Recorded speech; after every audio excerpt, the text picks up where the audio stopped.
Good evening, everyone, and welcome to our presentation on winter beers. And of course, the second that I decide to do, hey, we're doing seasonal beers, it's minus 20. And the minute I say, oh, we're going to do winter beers, it decides to be plus 8 right now? Yeah, great. Great on timing for me as always. So why do I have such a wide, disparate variety of beers in front of me? Well, I could have a lot of different things. I mean, there's all of the Belgian quads and things that I would certainly consider to be winter beers, but A, we can't do Belgian quads on our budget, and B, we just did Belgium last week. I really like these kind of heavy flavored beers, traditional oatmeal stouts, some of the darker German stuff, and I'm going to give this a go, because they say it's a winter beer, and we're going to find out together. So let's start there, shall we? Now, this is the Blindman Florida Weisse Raspberry and Pineapple. This is actually brand new to me. This is the only thing on the table I have never tasted. And this is brand new for winter from them. What do they say about it? Not a whole lot. Yeah. No, it's just a bunch of woo. But yeah, so we have a Florida Weisse. Now, what is a Florida Weisse? For those of you who have attended the Blindman tastings, obviously you know what they are, but I'll just review for everybody now. The base beer is very similar to a Berliner Weisse, which is a lightly sour, low alcohol, fairly plain beer that originates out of Berlin and is just kind of like the world's most basic kettle sour. Now, I believe they're actually not kettle soured. I think they're actually sour during the ferment, but that's neither here nor there. If you go to Berlin and you go to the bar, you have your option to get your Berliner Weisse just straight from the keg with no additions and no alterations.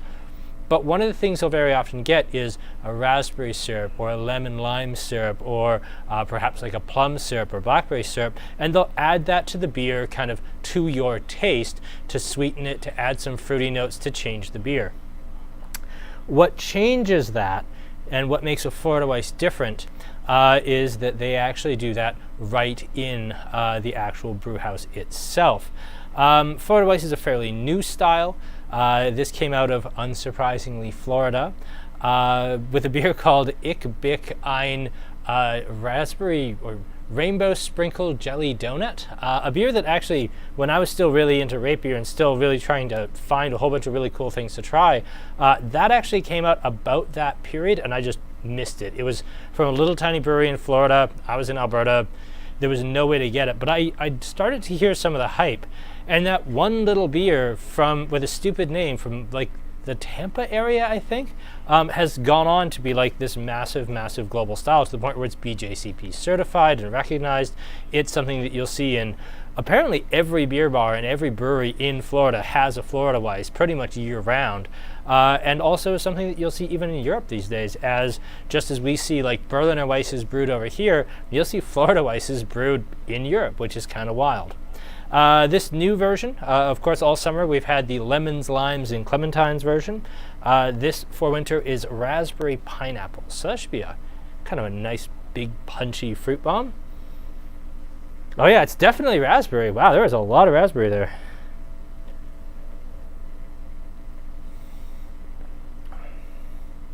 Oh, that's great.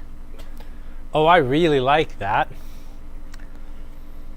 This is like the anti all the things. It's a very simple and minimal beer, but it does more with less, as opposed to doing negative something with lots. Oh, I like that quite a bit. That's very fresh. I like this actually. So there have been, over the years, several different versions of the Blindman Florida Weisse. If you want to go all the way back to the earliest version, you could even say that the prototype, which came in the 4 packs of small cans of the Blindman Lemon Lime Kettle Sour, was really the very first lemons, limes, and clementines Florida Weisse from Blindman. They had blackberry, so right now we have raspberry pineapple. Before that we had lemons, limes, and clementines. Before that we had blackberry plum. If anyone can remember what the heck the first Blindman Florida Weisse was that was actually called Florida Weisse, you win 10 imaginary internet points. So yeah, it has been going on quite quite some time now, especially from Blindman. This is the 4th iteration, not counting the experimental ones, which were actually out at the same time as Florida Weisse was. So that's kind of fun.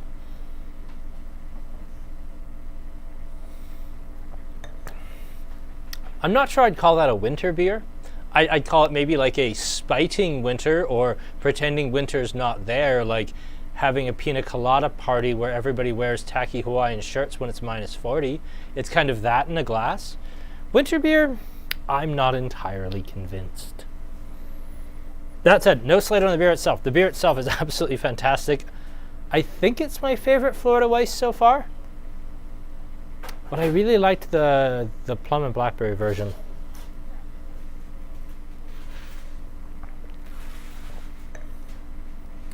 It's the seasonal affective disorder filter. I actually have a sun lamp in my office because of seasonal affective disorder. I don't think I really suffer from it, but my dad gets it really bad, so it's kind of a preventative thing. I actually got a sunburn from it last winter from sitting around. Don't you laugh, Aaron. Yes, I got a stupid sunburn from having a long-term gaming session with my sun lamp on. That's so cute.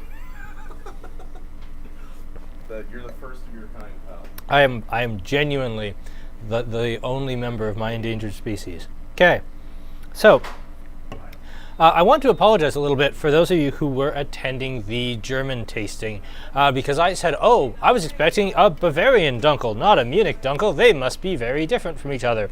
They're not. Munich is in Bavaria. Bavarian Dunkel is basically like a broader interpretation of the core Munich Dunkel.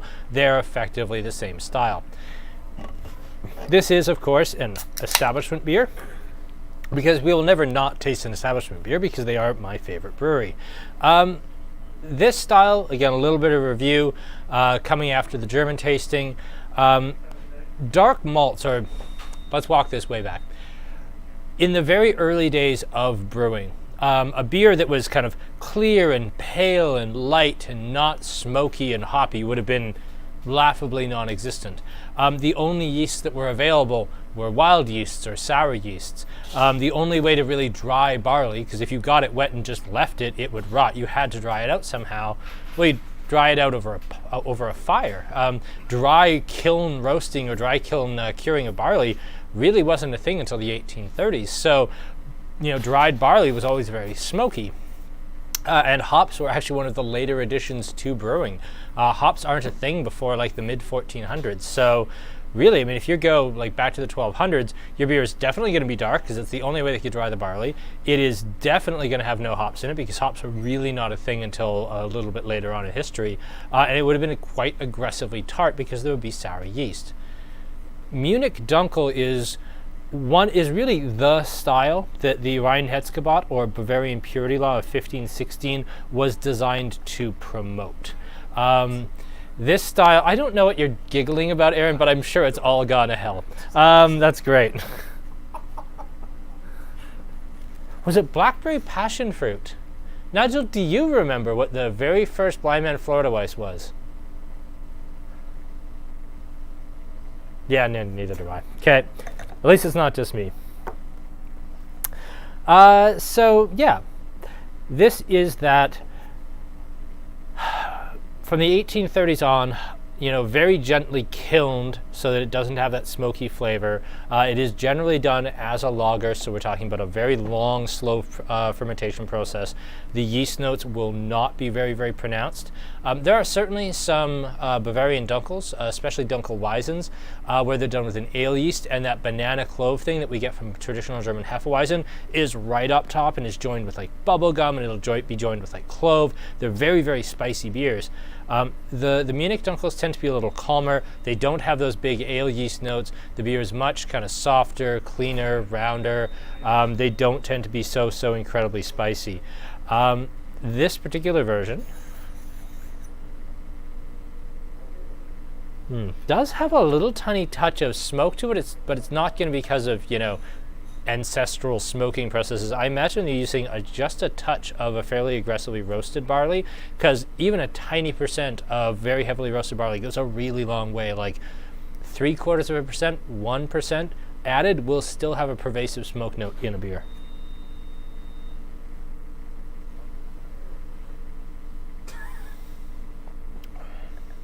Okay. You know what? I'm not traditionally a German beer person. Leave it to establishment to make a bloody Dunkel I really like. Now, obviously, I think we've actually gone like 3 weeks without having an IPA on this damn show, and we're actually going to go 4 weeks. Well, ish. We're going to have a black IPA next week. But yeah, it's been a long time since we've had a proper IPA on this thing. But yeah, so this is a malt showcase. When we were talking about Belgium here last week, we talked about, well, if you're making an IPA, you're making a very hop-forward beer. Obviously, the hops are, predominant. If you're making, Michelob Ultra, obviously the water component is predominant. If you're making like a Belgian beer or some of the German beers, especially where you're using ale yeast, the yeast note is the predominant focus in the predominant show. With these styles of German beers, it's all about the malt. Just like when we did the Mellow Gold Helles, we get this grainy cereal, almost got like a raisin bran thing out of this, certainly a bran flake. And then a little bit of smoke, the nice kind of dark fruits like plums and raisins.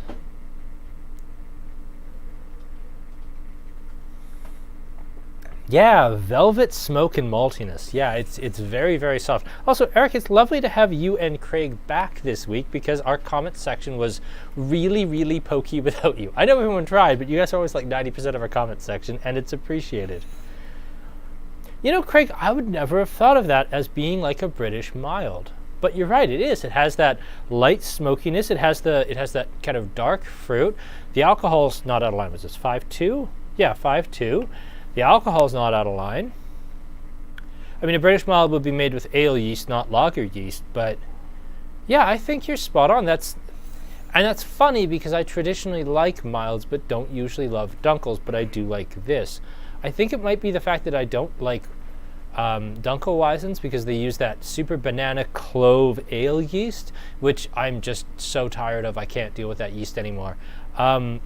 Yeah, I kind of groove on this because it's a little softer and a little more of a malt showcase. Okay, you might have been on, but Eric wasn't. I know Eric was not here. You get raisins, but no bran.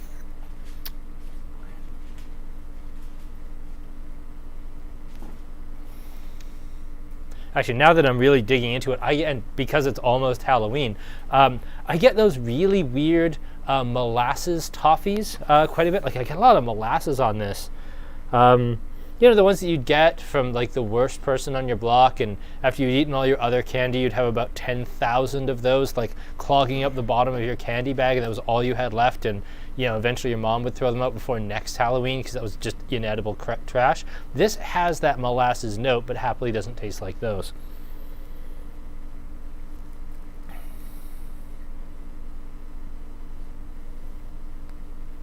Okay, now I feel bad that both of you were here, but just quiet.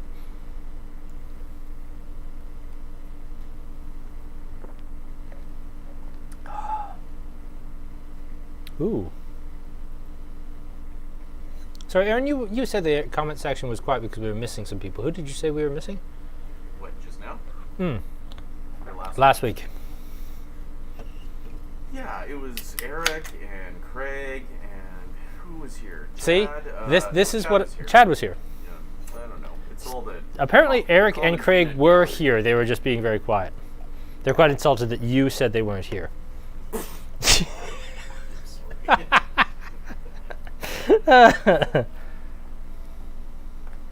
All right, so let's move along a little bit here, and after the Munich Dunkel, I'm going to do a little bit of a retraction here. When we were originally covering porters, I went with what has been kind of the popular story of how porter got its name, about how the porters would blend pale ale and stout together, and that's how it got its name. Apparently, that's complete and utter tosh. It's absolutely lies. Stout as a style was not originally dark. Stout actually meant strong, so it was a stronger beer. Now, being this was 500 years ago in England, it was about 4.5%. So strong is really a subjective measurement. But stout generally meant strong. Porter came along in the 1700s as more developed ways of making very, very clean roasted malt came along, and they kind of were these dark beers. And where we get stout is actually coming from stout porter or strong porter. So stouts kind of became this bigger, richer, fuller, fatter version of a porter. I'm sorry, I am bursting the porter myth bubble, because I was actually having a real moment with myself earlier today. Like, do I fess up that the story I told about porters a few weeks ago was an absolute fabrication that I got sucked into, or do I just boldly just push through and pretend that never happened and just tell the other story like I totally don't remember the other one I told 2 weeks ago? But no. The other more interesting thing, so I do want to talk briefly about the brewery. This is Cannery Brewing, which they got started in the very late 90s, so they are absolutely ancient compared to every other brewery on the table. These guys were out in Naramata. They have been an Okanagan staple for absolute ever. Ironically, Cannery Brewing, only available in cans starting in 2020. But yeah, they've always been available in big glass bombers, and then of course the bomber market kind of fell apart, so now they are in 473 tall cans. For those of you who joined us for our Rivals Week, where we did the Rivals series from OT Brewing, and then we did the sun-soaked apricot tart against the Okanagan Days apricot Pinot Gris ale from Cannery. We have done a Cannery before. This is their Darkling Oatmeal Stout, just launched last week, and it's a very classic interpretation. I mean, I like the story too, that's why I told it. It just happens to be a lie. It's like the really romantic IPA story, which happens to be a complete fabrication. There's lots of, or Dom Perignon's entire origin story, which is complete shit because he didn't invent anything. Well, he didn't invent commercial sparkling wines as an idea. Dom Perignon actually is a fascinating character, and some of the modern cellaring practices and sanitation practices and wine turnover practices that he actually invented in what was the mid 1700s or early 1700s, those are still in practice today. He did incredible things to the wine industry. He just didn't invent champagne as a commercial sparkling wine. That happened about 50 years earlier in Limoux. Dom Perignon did work in champagne, but it precedes, or at least kind of what we consider his intellectual prime, when he actually came up with those really lasting ideas, precedes what we would now consider the modern champagne industry by about 30 years. Dom Perignon was still alive and still working in the champagne industry. He would have been in his late 50s when kind of what we now think of as the modern champagne sparkling wine industry was actually starting to take off. So he did actually make champagne in Champagne. Just he wasn't really, oh, my brothers, I'm drinking the stars. No, complete fabrication. Done to sell lots of Dom Perignon champagne. Okay, I think it's just Aaron being Aaron. Apparently nobody was missing last week. They were just really quiet, or I wasn't that entertaining. Was Kevin not here? Jeremy were in here. Okay. I think Kevin was who I mentioned. Was it Kevin you mentioned? Okay, I'm sure it was. We'll go with that. So let's jump on to actually the more interesting topic than Aaron and I both being wrong. Let's go with the topic of oatmeal stouts. Now, oatmeal stouts were invented right around the year 1900, and they were invented in Scotland by a Scottish gentleman, and they were called oat malt stouts. And the man immediately went to the British. He made this beer, and he said, "Oh, this is a beer that's ideal for the sickly. It's a tonic for invalids and the elderly and anyone who really needs a pickup in the morning." Alcohol. Healthier attitudes towards alcohol have come a long way since 1900. But yeah, it was designed to be this health beverage. And he went to the British Patent Office and he said, well, absolutely no one will ever be able to call their beer an oat malt stout, and they'll never be able to use malted oats to make their beer. Within about 5 years, he actually had to change his beer's name from oat malt stout, because no one knew what that was, to oatmeal stout, because every other brewery said, oh, well, we just won't malt our oats and we'll make oatmeal stout because that's not patented, and it went everywhere. There was actually a real controversy at the time, because a lot of English breweries would use Scottish heraldry and make their labels look as honestly offensively Scottish as possible, because oatmeal stout was considered a Scottish style, just to make their beers look more Scottish, because everybody knew oatmeal stout was Scottish. And you would see awful names for these beers, like invalid stout, cripples stout, like lunatic stout. Like they had these awful names, just like, oh, do you have a case of the plague? Well, we have this stout for you. It's the poxbearer stout. It'll cure your pox in 30 days if you just drink 3 liters a day of it. Please lay that accent on a little thicker. It's Halloween after all. Oh God, dude. What accent? I don't have an... What accent? Screw you, Aaron. This is going to be a fun one. This is just going to be the blooper reel for days. Also, I've got a completely white screen for my portion. Yeah, oh, no, it's fine. Yeah, it's fixed. I'm... Was Aaron here last week? No, Aaron was not here last week. Physically, yes, but not mentally. Whatever. Okay, let's jump back here in the comments a little bit. Tootsie Rolls, absolutely. On the Dunkel, I completely agree. All of the beers from last week, yeah. Belgians were a highlight. Chestnut and coffee on the Dunkel. I don't know about coffee, but I could see like a real chestnutty thing. I'll come back to that. I want to revisit that because I didn't pick that up, but I do want to see if I pick it up in a minute. Do I think the Dunkel is sweet? Yes, but not inappropriately so. All about the abs. Poor myth bubble.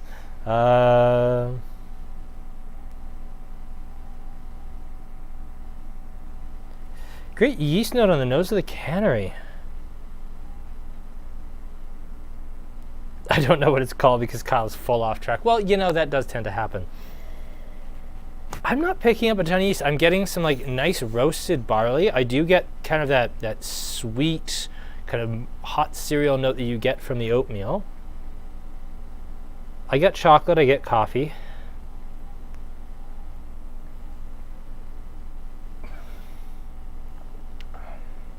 And I love the mouthfeel with oatmeal stouts. I don't even know if I had a sip of this yet. They're so soft and they're so mouth-filling. They're just giant and pillowy, and they take ages to drink just because they have this completely unique style to them that really does change kind of what I think of other stouts. There's kind of everything else, and then oatmeal stouts just big and it feels like a meal. I quite like that about it. It's a smoothie. It is pretty much a smoothie. It is thick.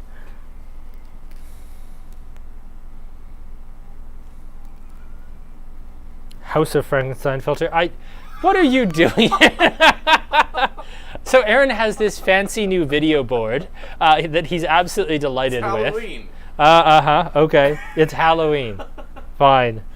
I'm actually trying to make it better, and in the process, we're making all kinds of mistakes, and so it's... No, I'm on for it. Yeah, you know what? This is something why I keep kind of bringing Cannery up is, you know, right now I think we're maybe a little bit in danger of us buying into the hype a little too much. Like, you know, I bring in Cabin has like 2 new beers this week, and they're gonna sell out, and they're gonna sell out quite quickly. Like we got the season pass West Coast IPA, and we got their new collaboration with City and Country Wines, which is a Sauvignon Blanc infused sparkling ale called Vines and Binds, and that's going to be gone probably long before the Cannery Darkling is. And I got to try Vines and Binds actually when I was at Cabin yesterday, and it's good. This is just better, but I don't know. I mean, if it's Establishment or Cabin or 88 or Blindman or SYC, like those are going to be gone. I just bring those in without even thinking about it. And to a certain point, Annex and Snake Lake kind of get on that board as well. But breweries like Cannery that I consider absolutely outstanding, I feel like they kind of lose out, unfortunately, because they're not super hypey, which is also a shame because these are like substantially cheaper. I think these are at least $3 a 4-pack, less than anything else on the table. Well, these are 6-packs, but yeah, like they're also less expensive, which is nice too. And yes, the idea was Aaron was trying to fix the color. And I have not. And he has not. Obviously. Wild Rose Alberta Crude is a nice oatmeal stout. Yes, it is, especially on tap. I'm told they're actually canning that now, although I haven't seen it around. Wild Rose, I think, came to cans a little too late. Like, let's go back 5 years, say. Wild Rose was just about our best-selling brewery off the shelf. Velvet Fog, Raspberry, even the IPA, which I've never thought was like a really great IPA, sold fine. And then just as 473 tall cans just kind of took off, Wild Rose just kept on with 6 bottles for like 2 years longer than they really should have. They're 4-pack tall cans now, but they kind of missed the boat, and that's too bad because I've always liked Wild Rose.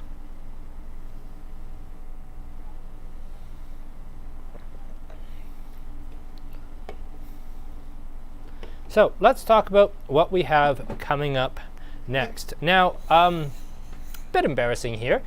You actually bought us out of 2 of the 4 whiskeys, and not just me, but like the Alberta importer as well. You bought us out of 2 out of the 4 whiskeys for the Scotch tasting. We figured, oh, we'll never sell 12 of, any one of these. We'll be lucky to sell 12 bottles total. No, we're on like 8 or 10, maybe 12 cases of Scotch sold so far, cases of 6. So yeah. All that's left is the Scarabus Isla at $52.95, which is big and smoky, and the Deanston 23, which, yeah, there it is. Our old friend Deanston 23. So 23-year-old Scotch filled from a bourbon barrel. I tried this with Steve Firth on Monday. He happened to be round. And I got an absolute ton of like creme, caramel, and butterscotch on this. I really enjoyed that. So we will be joined by Lee Hansen, who is the Canadian brand ambassador for Hunter Lang, as well as Andrew Lang himself, who is the president of the company and the man who does kind of all the big tastings and everything else. 1 week from today, we are going into American-style dark ales. And we are going to do all of them from Calgary, actually, which is kind of fun. I realized this when I was doing the setup for this. So, yes, stouts are very much an English style, so are porters. Porters. And black lagers, you could certainly say, are a German style. But all of these have come over to North America and changed. Stouts are a little sweeter here than they are in the UK. Porters are perhaps a little more robust. They tend to be a little paler in the UK. Black IPA, well, they call this a North American black ale, and we'll get to why in a minute, but black IPA is definitely North American. And then finally, like black lagers, in Germany, they tend to be actually quite steely and quite like bracing. Here, they tend to be almost more like the Village Blacksmith. They tend to be a little more generous, and they have a little more sweetness and richness to them. So I want to talk a little bit about kind of the 4 major styles of dark beer, at least in this kind of black roasty category. I'm going to cut out kind of the chocolate brown beers like brown ales, barley wines, Munich Dunkels, Belgian doubles, that sort of thing. And we'll just talk about the really, really, really black stuff here, mostly because we just have some really great stuff right now. Like the Annex just came out, the Fat Sherpa just came out, Dirty Birds, came out a couple of 3 weeks ago from Last Best, and the Dandy and the Underworld Oyster Stout. I think that's now year round, but it used to be winter seasonal. So yeah, Last Best Dirty Bird Black Lager. Establishment Fat Sherpa Porter. Of course, this was here last year, but it's back again. Brand new Annex Xenosign, which is their North American black ale. So I tasted this a little bit before we actually got going for this, because I did want to just be absolutely clear that it was kind of black IPA-ish before I talked about it. And then we got to the actual tasting, and it's like, this isn't a black IPA at all. So it is. It definitely has a really pronounced hop component to it. It's just not as over-the-top hoppy as most black IPAs, which is probably why I actually quite like this one. And then finally, Dandy and the Underworld Oyster Stout. This was a launch beer for Dandy. It's been around for absolute ages. Unlike some of the really old school examples, it doesn't actually contain oysters. It's designed to pair with oysters. Why does Guinness Stout taste so much better as draft from keg than in cans with a CO2 canister? Ooh, we'll get to that in a second. But I want to talk about our wine tasting. Ooh, that's not part of the thing. That's the thing. Our wine tasting coming up in 10 days, very briefly. So, you all asked for it. We are doing it. We are doing a sherry tasting. And I'm really, really pleased and proud with how this came out. When Devin and I were talking about this, A, he thought I was nuts. But B, he said, well, if you're going to do it, we have to do this like very, very well, because otherwise, like, what are you doing? And I said, well, a lot of sherries come in half bottles, so we can maybe pull this off. So we have one full-size 750 ml, we have one 500, and we have one 375. And these are, I think, really exceptional sherries right across the board. We have a 15-year Oloroso, which is very, very lightly sweet, not even as sweet as this Dunkel, but it does have a touch of it. But this is a oxidation show. Olorosos are just exposed to the air. They get very dark, they get very nutty, they get very rich. This is kind of my compromise sherry. If we were really doing this and we had another $20 budget, we'd have a PX sherry, which are the big, sticky, sweet, they can live for 200 years sherries. I don't have one, so I kind of split the difference with the Marqués de Paulet. This is an Amontillado sherry, but it's made 100% with Pedro Jimenez grapes. So this is actually a 35-year Solera. And what a Solera is imagine you have 35 barrels in a row, and when you go to make your wine, you pull it out of the very last barrel and you take half of that barrel out, and then you top that up from the next and the next and the next. When you get all the way down to the 35th barrel in the row, you top that up with your brand new fresh wine. That's how a Solera works. Now, in theory, half of that last barrel is 35 years old, but there's a portion that's 36, 37, 38, going all the way back till there is a small, tiny percentage of wine left in that barrel from the original 1922 date when the actual Solera was started. So this is probably the best Amontillado on the market that I can find, at least that's even remotely possible to fit in this tasting.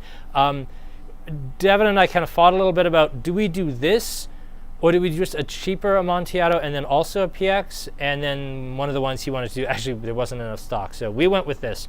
And then finally, Tio Pepe Fino Rama. Tio Pepe has been around for absolute ages. It's kind of the reference Fino. This is a brand new, all-natural, unfiltered, undiluted, unmucked with version of Tio Pepe that's shockingly better than Tio Pepe. So this is our $80 sherry tasting, and that is coming up in about 10 days, which would be, whatever the first Friday in November turns out to be. Sorry, when is everything? So this Friday, gonna call up my calendar here real fast. So this Friday, October 30th, that is the Scotch tasting with myself, Lee Hansen, and Andrew Lang, where we'll be tasting the Scarabus Isla and 3 old malt cask whiskies. In a week, November the 4th, that is our American-style dark beers tasting. That's on the Wednesday night at 6, just like beer tasting always is. Not this Friday, next Friday, which is November the 6th. That is the date of our sherry tasting. So that will be that. And we do have the kits available starting today. So sorry for the confusions on the date. I was trying to get everything sorted out here. And I've lost my comments. There we go.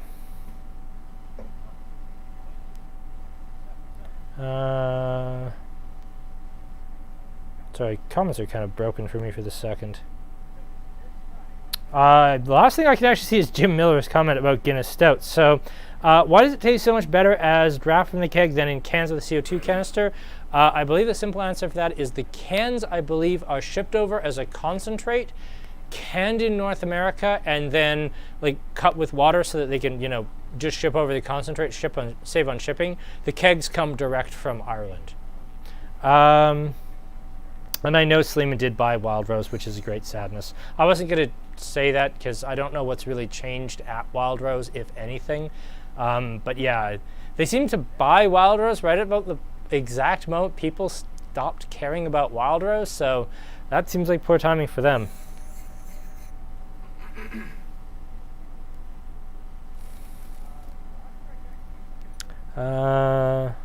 Keep on Kyle's 3 and I'm fine.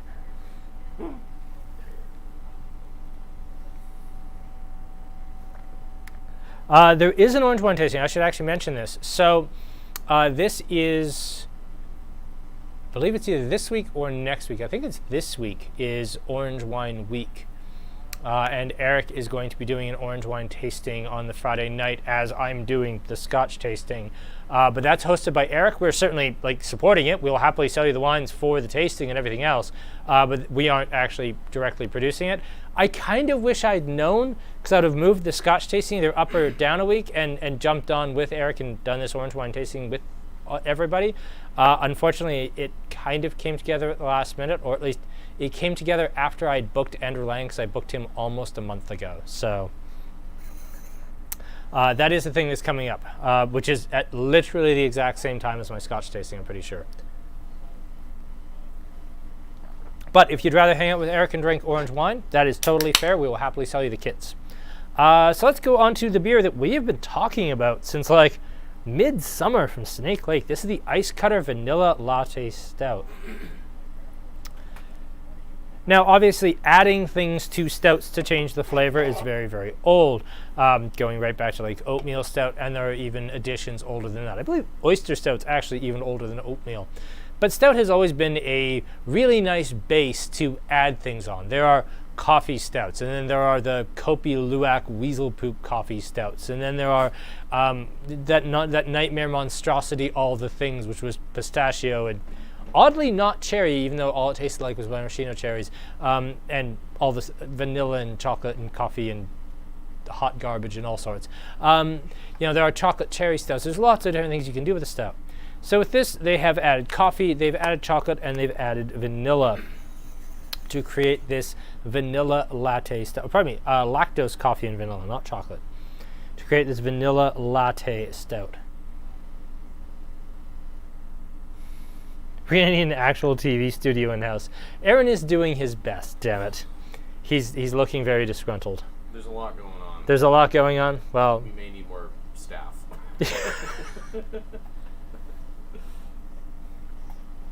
I blame the board. Colorblind? Yeah. Oh, oh, right. I forgot about that. Yes, that could be a problem. Explain a few things. It's not going to solve everything, but we've not yet recovered from all the things. No one's recovered from all the things. You're going to carry that with you for the rest of your life. Whenever you're just having the perfect, most beautiful day, just in the back of your mind, you're like, oh yeah, but I drank that all the things. The sun's just not that bright today. So yes, oyster stouts. We are going to talk about that when we get to the Dandy in the Underworld. Oyster stouts originally actually had a oyster concentrate or oyster extract added to them, which apparently was not super fishy. It was more just savory and would add kind of an umami note to them.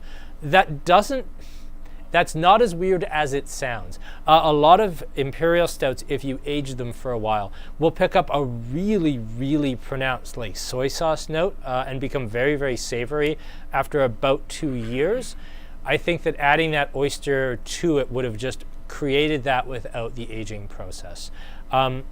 I've had a bacon infused stout, and it was honestly quite bad, but I kind of like the idea. A little bit of savory or umami note in a stout is not a bad thing at all. Yeah, I wonder if they have lactose in this one. Gee, I wonder. There might be just a touch.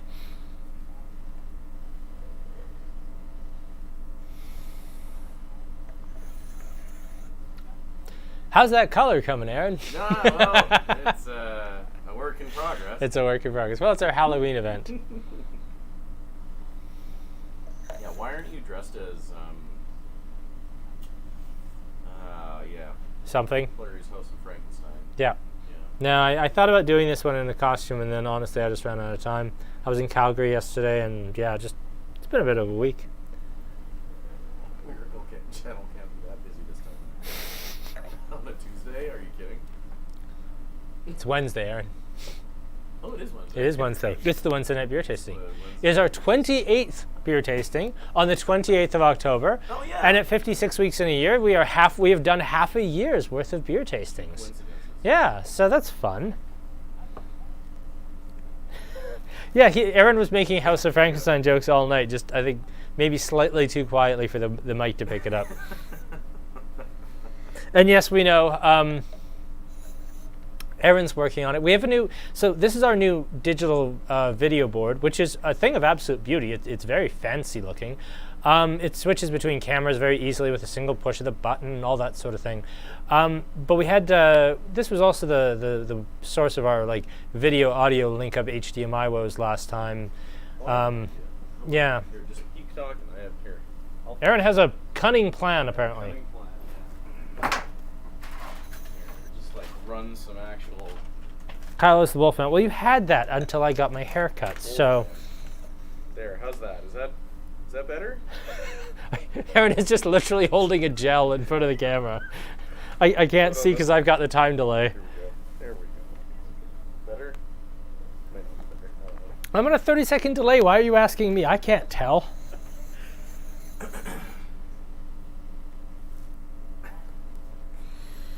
Oh, I quite like that. That's fun. Okay, so questions and or rankings. Oh, I do want to go back to the Munich Dunkel here and retaste that to see if I get chestnuts and coffee? Chestnuts and coffee.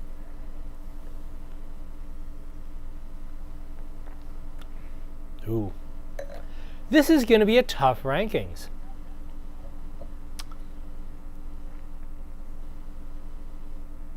I think 1 for me. That oatmeal stout is just exactly what I want in an oatmeal stout.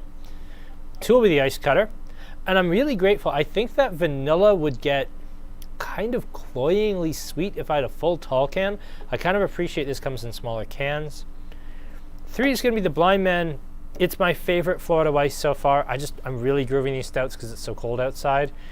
If we were doing this, like, when we do this in August, the hot lights are awful. Right now, it's like, please, more hot lights, more heat. It is cold in here. This is an old building.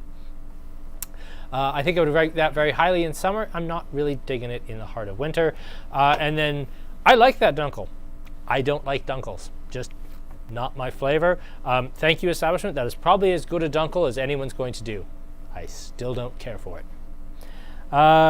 3 and then some other ones. Oh, okay, here we go. Not feeling the vanilla. The Larry filter. The Larry Flint filter, Aaron? Thanks. Thanks. What? Ranking 4, 2, 3, 1. We have 2, 3, 1, 4, 4, 2, 1, 3. I think he's the thing is we actually have a new camera as our main camera, and actually just as we were setting up tonight, Aaron said, I think this looks cinematic. I was like, oh, that's fine. He's like, no, it looks a little too cinematic. It looks a little weird. So yeah, this is a new camera. We're always playing with the rig here just to get things as good as we possibly can. For anyone who remembers our first terrifying adventure of getting a Skype guest live on audio and video at the same time, that was so many months ago. That's probably 7 months ago now. And yeah, that was an adventure and a half. I think our very first guest wasn't even on camera. Bill Bishop was just like hanging out in the Facebook comments, like answering questions by text. Yeah. We've come a long way, but you know what? Sometimes we fly a little too close to the sun here, Icarus, and we maybe walk before or run before we can walk. Yeah. But it's all right. We're getting by. We've gone full Oompa Loompa, so you can embrace that. Hooray. The first beer was great, but out of place with the rest. Yeah, I realized that kind of after the fact, but I did have in the back of my mind I wanted to do this tasting next week, and if I added one of these in here, I wouldn't have had it for next week. The original way we actually drew this up was with the Dirty Bird in place of the Florida Weisse, but I actually don't think I have another black lager, and I needed to talk about it with this lineup. So it kind of got withdrawn, and then it was like 45 minutes till we had the order in, and Deb and I were kind of scrambling like, what else is kind of winter themed? It's like Blindman's calling that a winter beer. And we said that's kind of dumb. But screw it, it's in the theme and we're kind of out of time, so we went with it. But yes, next week's theme is a little more cohesive just because, yeah, I needed a black lager for the American Black Ales tasting. Just we needed one and I only had the one. I mean, I guess I technically had Blacksmith, but A, I think Blacksmith's an ale, and B, I don't really like Blacksmith. The Violet Beauregard filter. Yeah. Sorry to be so distracting with this, but... Oh, wow, that is really aggressively purple. It's really cute, isn't it? Yeah. Just go with it. Just go with it? I guess we're just going with it. Okay, I will say, jumping back to this Munich Dunkel, as it's warmed up, anybody else getting like flowers? Like surprisingly floral? That might just be the vanilla left over in my glass from the ice cutter though. That is perfectly fair. But I'm getting like a pretty white flowers thing on this, and I don't know if that's just the just that. You know, never feel bad for your ranking. Like I have already said, Establishment is basically my favorite brewery on planet Earth, and I rank their beer tonight dead last. We try not. I mean, we've had famously one epic miss in the all the things, but broadly, I try not to put anything into the tasting that I haven't had, or if I haven't had it, it's from a brewery I really respect and trust. And then Collective Arts happened, and I kind of doubted myself. But yeah, no. Generally speaking, we get a lot of beers through the store that I would not put in this tasting, either because we don't get enough, or it won't fit a theme easily. Other than, hey, here's what's new this week. Isn't that a fun theme, everyone? That's just shitty sales. No, that's not what this is supposed to be. No, this. I take a lot of pride in what I actually show. And yes, this feels stapled on because it is, but I'll also fess up to the fact that we had a lineup. I decided what the next week was going to be. I realized the Dirty Bird had to come out kind of at the last minute, and so this kind of got put in its place at the end. This probably could have been pushed to, you know, maybe we were going to get like a pineapple triple right before Christmas and say, hey, it's summer in December, and that would be a fun theme. And we might still do that at some point. But yeah, this one... Blindman called it a winter beer, and I threw it in here because I desperately needed something to just round this out, and I was out of time.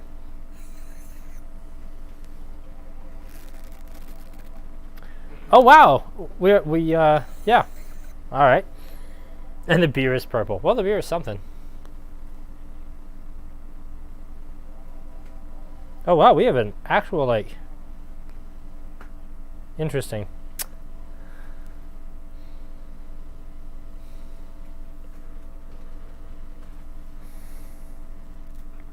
Ooh.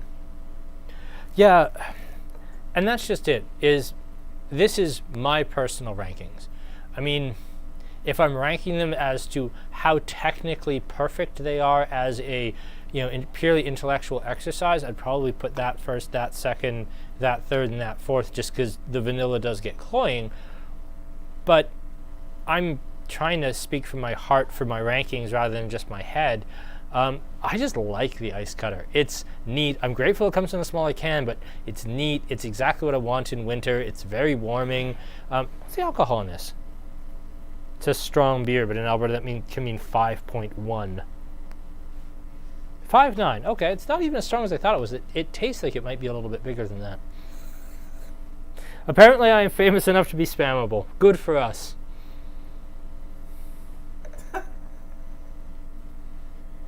Scotty, you're a little late to the party, but next week is American-style dark ales.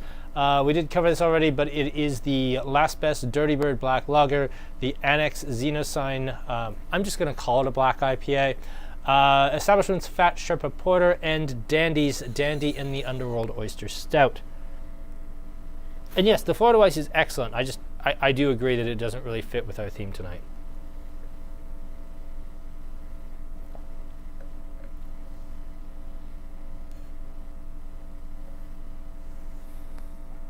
Final sips of ice cutter are better than the first. Okay.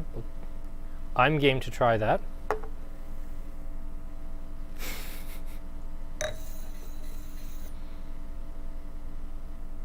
If we get to that point, it's going to be I need a GoFundMe for all the money. Well, you know what, Chad? And by the way, Chad, thank you for the amazing growler of IPA you dropped off here. That was absolutely fantastic. I got back from Calgary, and actually Nigel was just finishing cash out when I rolled up. So we actually got to try, I think we went through about half, maybe 3/5 of the growler, and then we transferred it into one of the smaller growler bottles, so we hoped it would keep carbonation. I haven't got into it yet for the rest of it, but I'm hoping to maybe tomorrow.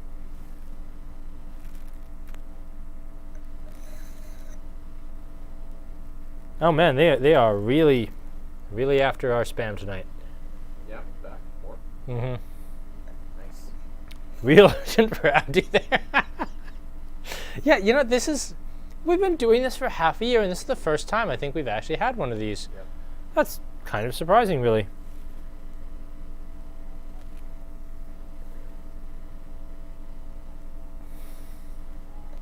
Are we still purple, Aaron? Yep. That's yeah. fun. Okay, Even good. worse now. If you can't get it right, you just... If you can't get it right, just get it as wrong as humanly possible. This is going to be sorted out for Friday, right? Probably? Oh, yeah. Oh, yeah. Yeah. Yeah.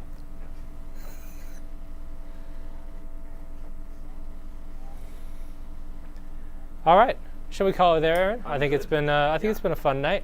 We've explored many colors and 4 beers that were probably different colors, but you wouldn't have known because they were all goddamn purple.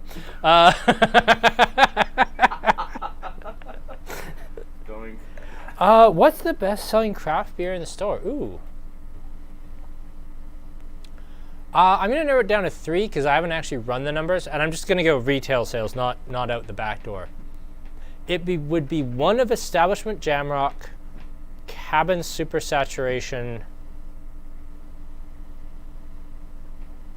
and either Night Gallery or Wave Pool from 88.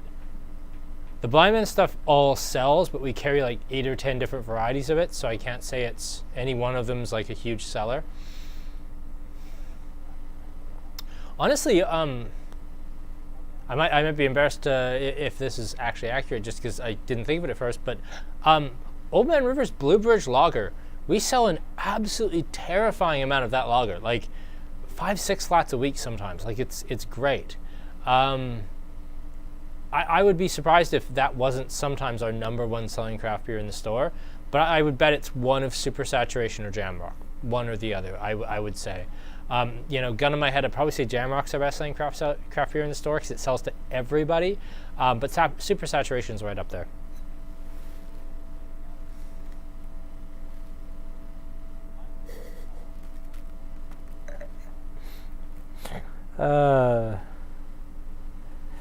Yep, I think we're gonna call our great purple adventure a night there.